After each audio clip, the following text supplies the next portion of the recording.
सुनाज़िन programme जवाब खपे सगन मां है इम्तियाज़ मीर सियासी सूरत हाल मुल्क जी मैशियत सियासत नई गवर्नमेंट महंगाई बेरोज़गारी पंहिंजे उरूज ते आहे मुल्की बहरान हद खां अतर आहे।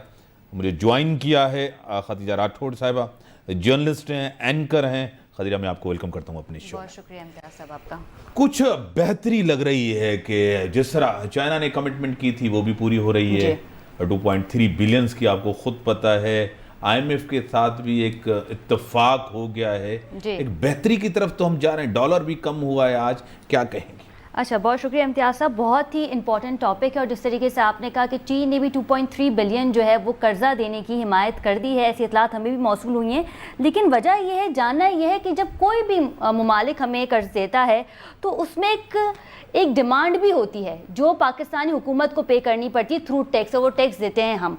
जैसे कि आपने देखा कि हमने देखा कि डॉलर की ऊंची उड़ान जो है वो आज थमती हुई नज़र आई है और 5 रुपये और चंद पैसे जो है वो डॉलर में कमी की गई। इसका वाज़े मकसद सिर्फ ये है कि IMF से जो है वो मामलात हमारे तय पा गए हैं। लेकिन ये तो बेहतरी की जानिब हम चले गए। चीन ने जी हमें कर्जा दे दिया, बहुत अच्छी बात है। IMF भी जो है वो हमारी शराइत मान रहा है। वो क्या मान रहे हैं, हम मान रहे हैं।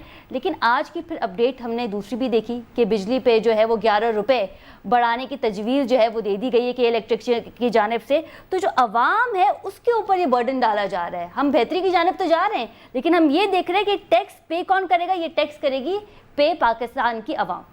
सही। एक तो ठीक है, बहुत ही बड़ा एक चेंज आया इस गवर्नमेंट के आने के बाद। जिस तरह खान साहब इसको कहते हैं रिजीम चेंज, साजिश हुई आपके खिलाफ। आम आदमी, एक आपकी खुद टॉक शो करती हैं, आपको खुद पता है एक आम आदमी 20-25 हज़ार रुपये में गुजारा बहुत मुश्किल है। हालात आगे भी और ख़राब है, 20-25 हज़ार भी नहीं मिलते, आपको खुद पता है। एक दूसरी तरफ इमरान खान साहब का प्रेशर है, मैशियत का प्रेशर इस गवर्नमेंट के ऊपर, और इलेक्शन भी बहुत ही करीब हैं। क्या आपको लग रहा है कि 3 बड़े चैलेंजेस इससे ये मौजूदा कोalition गवर्नमेंट बाहर निकलने में कामयाब जाएगी? देखिए, अवाम जो है वो इस वक्त बहुत ज़्यादा परेशान हो गई है, क्योंकि आज की ताज़ा तरीन अपडेट दी इम्तियाज़ साहब, तो इस्लामाबाद में जो यूटिलिटी स्टोर्स कायम किए गए हैं उसमें भी 20 से 25 रुपये जो है वो कीमतें बढ़ा दी गई हैं। पहले तो हम कहते थे कि गोश्त जो है वो आम आदमी की पहुंच से दूर हो जाता था, लेकिन अब तो दालें भी आम आदमी की पहुंच से दूर हो गई हैं। यूटिलिटी स्टोर्स पे भी जो दालों की कीमत है उसमें 25 से 30 गुना जो है वो इजाफा कर दिया जाता है, और ये इजाफा होता है रातों रात। अच्छा, जहाँ पे हम बात कर रहे थे कि डॉलर जो है वो थम चुका है इससे कबल, तो साथ ही साथ हमने देखा कि आलमी मंडी में तेल की कीमतों में भी 7% जो है। मैं इधर रोकूंगा, मुझे ज्वाइन किया है MNA है, तहरीक इंसाफ की प्रेसिडेंट भी रह चुकी हैं नुसरत वाहिद साहबा ने हमें ज्वाइन किया है। मैं आपको वेलकम करता हूं अपने शो में। जी, बहुत शुक्रिया। एंकर पर्सन खदीजा राठौड़ साहबा भी आपको सलाम कर रही हैं। वालेकुम अस्सलाम। हाँ, अपनी बात खत्म करें खदीजा, फिर मैं MNA साहब के पास जाऊंगा। इम्तियाज़ साहब, हम बात कर रहे थे कि आलमी मंडी में जो है वो तेल की कीमतों में 7% जो है वो कमी की गई, लेकिन इसका जो फ़ायदा है वो पाकिस्तान की अवाम को कब पहुंचाया जाएगा, इसके ऊपर जो है वो मुझे डिटेल में बात करनी है। और MNA साहिबा भी मौजूद है, तो सबसे पहले तो इनसे हम इस सवाल का जवाब ले लेते हैं। ठीक है मैडम, जिस तरह डॉलर भी कम हुआ है, आपको खुद पता है कि डॉलर में कमी भी आई है, ठीक है। और दूसरी बात यह है कि जिस तरह कह रही हैं कि ऑयल की प्राइसेस में भी कमी आई है, इसका फ़ायदा अवाम को। खान साहब बार बार कह रहे हैं कि मुझे क्यों निकाला और मुझे क्यों न बचाया गया और मैं बेहतर था बनिस्बत आज के इन हुक्मरानों से, क्या कहेंगे? बिस्मिल्लाहिर्रहमानिर्रहीम। बहुत शुक्रिया इम्तियाज़ साहब के प्रोग्राम में मुझे अपने ख्यालात का इज़हार करने के लिए, बुलाने के लिए। देखें, जो हालात इस वक्त मुल्क के हैं वो हमें नजर आ रहे हैं। आपको पता है कि पिछली हुकूमत जैसी भी थी, जितना इन लोगों ने शोर मचाया, नालायक नालायक नालायक, लेकिन वो जब नालायक हुकूमत गई है तो पता चला कि वो एक्चुअली बहुत लायक थी, और उसने बहुत सारे काम ऐसे किए जो कि अब इनके काबू में नहीं आ रहे। अब देखें किस तरह उन्होंने सब्सिडी दी, किस तरह इन लोगों ने इसको सब कुछ इस आसान करने की कोशिश में लगे रहे प्राइम मिनिस्टर साहब। और आवाम के लिए जिंदगी, वाकई महंगाई हो रही थी, जाहिर है थोड़ी बहुत तो हो रही थी, इसलिए कि अब जो ये कहते हैं कि जी इंटरनेशनली महंगाई बहुत ज्यादा हो रही है, तो उस वक्त भी ऐसा ही था जब बार बार वो बता रहे थे कि पूरी दुनिया में महंगाई है और उसकी वजह से हमें कुछ करना पड़ रहा है अपनी चीजों को, लेकिन उसके बावजूद वो सब्सिडी दे रहे थे। वो उसके बावजूद वो 12,000 रुपये पर मंथ दे रहे थे, और उसके अलावा 2,000 रुपये और बढ़ा दिए थे इस महीने से, लेकिन मतलब जिस महीने गए हैं हम लोग। तो अब जबकि ये लोग आ गए हैं, ये तो बेइंतहा लायक लोग हैं, क्वालिफाइड हैं, एक्सपीरियंस्ड हैं और पता नहीं क्या क्या हैं, तो इनको चाहिए ना कि ये देखें कि क्या कर रहे थे वो लोग, क्या कर रहे थे पिछली हुकूमत, ऐसा क्या कर रही थी कि आवाम के ऊपर इतना बर्डन नहीं पड़ रहा था। सही। लेकिन ये तो इनका तो जाहिर है मिशन ही कुछ और होता है हमेशा। अब जो ये इन्होंने महंगाई कर दी है, जो डॉलर तो आज मेरे ख्याल में 1 या 2 रुपए नीचे गया है, लेकिन उससे पहले आप देखें कहाँ पे था और कहाँ पहुंचाया है इन लोगों ने। और IMF को बहाना कर रहे हैं जी, IMF कह रही, IMF कह रही। तो IMF तो हम भी IMF में ही थे और कोई पहली दफा तो हम गए नहीं है, मैं मोस्ट प्रॉब्ली 24 दफा हम पहले जा चुके हैं IMF को। तो इन लोगों को मतलब किसी के ऊपर इल्जाम लगाते हुए जरा भी वो नहीं होता, एहसास होता कि वो हुकूमत जो कि पहली दफा आई थी वो इतनी ज्यादा समझदारी से चल रही थी कि वो अपने अवाम को कम से कम बर्डन में डाल रहे थे। पेट्रोल की सब्सिडी दे रहे हैं, शेल्टर होम बनाए हुए हैं, उसके अलावा बाकी आप देखिए कितनी सारी ऐसी चीजें थी। एहसास प्रोग्राम कोरोना के डेज में जो लोगों को मिले हैं पैसे, लिटरली मैंने अपनी आंखों से देखा है रोते हुए औरतों को कि उन्होंने इतने पैसे अपनी जिंदगी में अपने हाथ में नहीं कभी देखे थे। तो लेकिन ये लोग तो अवाम को तो इन्होंने अगर तो कुछ रिलीफ देना होता, जो कि पहले जाहिर है इतनी दफा ये हुकूमत कर चुके हैं, तो अब तक कितना ज्यादा रिलीफ दे चुके होते। ये पहली दफा तो नहीं है कि हुकूमत में आ रहे हैं और कुछ कर रहे हैं। क्या आप खतीजा आपसे बात करेगी? आटे का और चीनी का बुरान तो PTI की हुकूमत में भी आया था। बिल्कुल आया, सब पानी आटे का और चीनी का, और वो चल रहा है अभी तक। लेकिन वो जो माफिया था वो तो आपको पता ही है कौन था। कौन? वो आपके ही माफिया थे, आपकी टीम का हिस्सा थे, आपकी पार्टी का हिस्सा थे। बिल्कुल हमारी टीम का हिस्सा थे, लेकिन वो पहले से, बहुत पहले से ये काम कर रहे हैं। जहांगीर तरीन साहब तो पहली दफा तो सियासत में नहीं आए थे ना, वो तो बहुत अरसे से सियासत में हैं। और ये माफिया, ये कार्टेल, ये हमेशा से हो रहा था।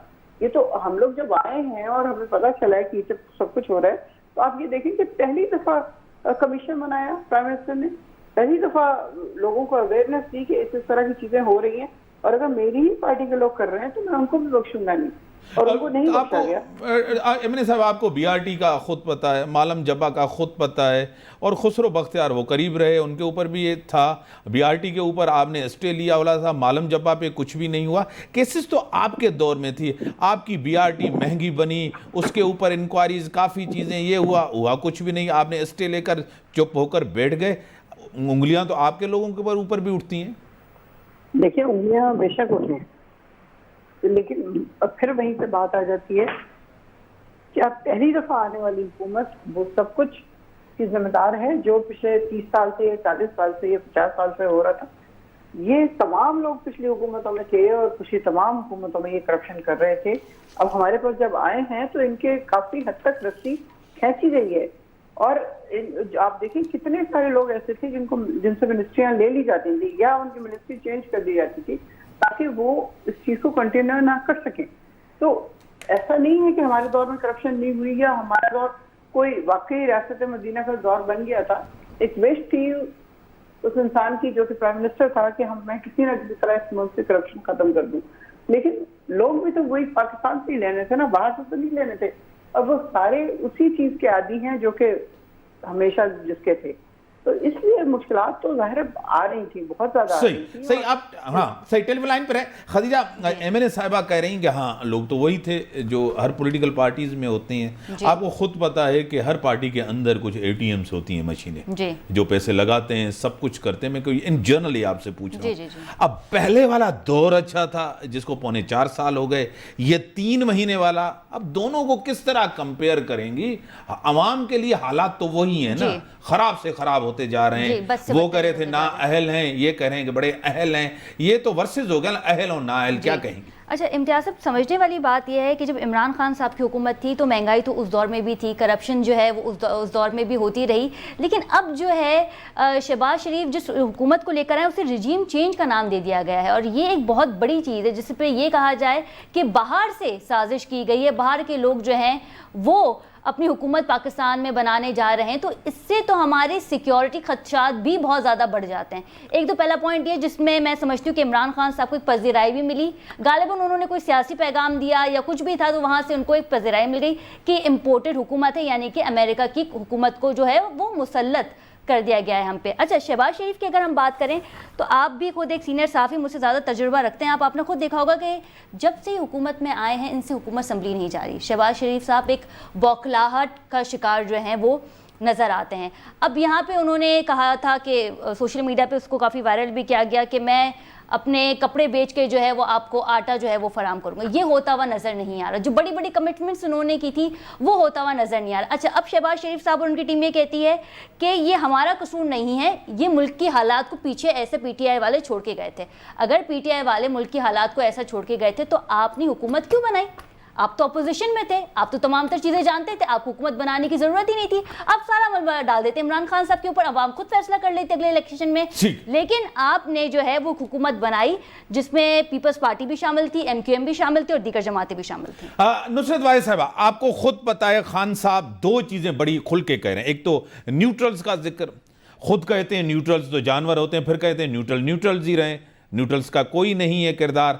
आपको खुद पता है ये दो बातें बड़ी क्लियर है। एक, जिस तरह कल फवाद चौधरी साहब का भी एक स्टेटमेंट यानी कि एस्टेब्लिशमेंट की तरफ इशारा था कि हमारी हुकूमत गई तो एस्टेब्लिशमेंट की वजह से गई। दूसरा, साजिश अमेरिका ने की, DGISPR बार बार कह रहा है कि कोई साजिश नहीं हुई। अब दोनों चीजें आपकी उस तरफ हैं, एक तो एस्टेब्लिशमेंट की तरफ, दूसरा अमेरिकन के खिलाफ के वहीं से साजिशी इनको लाया गया। लेकिन आप गए तो आईनी तरीके से हैं ना, असेंबली के अंदर से गए। 172 आपके लोग बिके भी नहीं है, ठीक है, उस तरफ गए थे, उन्होंने वोट कास्ट नहीं किया, क्या कहेंगी? देखिए, वोट कास्ट करने की तो नौबत नहीं आई। हाँ, क्योंकि जितने लोग इन्होंने खरीदने थे वो खरीद चुके थे। जैसे MQM या बाकी लोग जिनके वोट काउंट होते थे, जब वो उनके साथ शादी हो गए तो वो सारे वोट उनको मिल गए। तो उसके बाद इनकी ये जो बिकाऊ मीडिया था हमारा, बिकाऊ माल था हमारा, तो वो उनके वोटों की जरूरत ही नहीं पड़ी, इसलिए वो उन्होंने वोट नहीं दिए। लेकिन बात यहाँ पे ये आती है, क्या ये जमहूरी तरीका इस तरह होता है कि आप 11 जमातें या 13 जमातें एक साथ हो जाएं और एक पार्टी के पीछे पड़ जाएं, और एक पार्टी भी क्या, एक इंसान के पीछे पड़ जाएं? उनका आपको याद है पिछले सालों में ये इन्होंने कहा था माइनस इमरान खान। क्यों भाई माइनस इमरान खान? किस खुशी में? वो आदमी जो 26 साल से कोशिशों में लगा हुआ है, जो काम कर रहा है और उसके एम और मिशन बहुत हाई है और वो उसको अचीव करने की एक कोशिश में लगा हुआ है। ऑलमोस्ट हो भी चुकी थी वो सारी चीजें। अभी अगर 2-4 साल और आराम से करने को मिल जाते तो पाकिस्तान इतनी बड़ी तरक्की की राह पे होता कि कोई इसको डिफीट करने की सोच भी नहीं सकता था। लेकिन जाहिर है हम लोग तो इस काबिल ही नहीं है कि किसी अच्छे इंसान को सह सकें।